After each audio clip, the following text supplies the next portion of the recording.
What does it mean to have margin? Really great shaping book for me was a book called Margin by Dr. Richard Swenson. And the premise is that for the sake of progress, as life continues to grow and get better and we advance in all these areas, we have sacrificed margin. And in his words, marginless living is the root of all ailment. So he is a medical physician, a doctor, and he takes this perspective of looking at like how a lack of margin in every area in life could be kind of like traced back as the thing that is causing, it could be even like physical, emotional ailments, and just as a human experience. And so if you think about it in this way of just like the advancement of time, if 100 years ago, even a very busy week, I'll make it easier. Let's go 200 years ago. A very busy week was maybe having like one meeting a week, right? Because you could only set a meeting at like sunrise, high noon,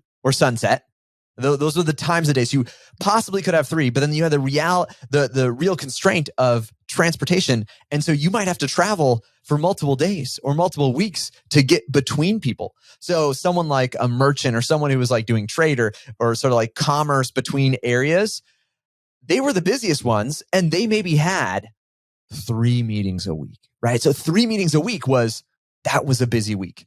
There was a lot of space there between that just had to be, that they couldn't be filled. There was a ton of extra space because technology wouldn't allow you to fill it up, right? As we've advanced, technology has made it easier, right? Transportation, there's shorter time to get between destinations, to have that communication, right? It was no longer a letter that I send in the mail, and maybe I get it once a week or every few days. Now I had digital mail, this email, I could be instantaneous there. Calendars, right? Obviously, an advancement of time. You can now break it down to the minute, to the second. And now I can live in existence where my calendar is, if I wanted to, even a full workday. For an entrepreneur, a full workday, 12 hours. And I could break that into 4 segments an hour. So 15-minute calls. And so I could have 48 calls back to back every single day. And I would have no space to like go to the bathroom or eat anything or whatever it might be. And I've lived in seasons of that, not quite 48, but I've done seasons where I'm taking 20 plus calls every single day. That is a marginless life.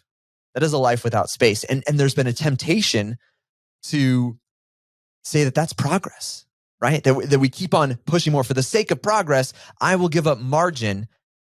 And then I find myself at a destination. I arrive to a place where I feel like I've actually achieved a cage, a demise of my own making. And so I've made an intentional shift there to consider that space, that emptiness, as actually the mark of success. So similar to financial margin, we say, well, the profit's what matters.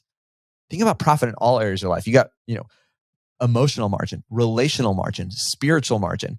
All of these dimensions of what it means to be a human and finding space and gap and measuring success by how we get to cultivate that. And so for me, what has been incredibly powerful in creating that has actually been marketing, strangely to say, but the experience of connecting people.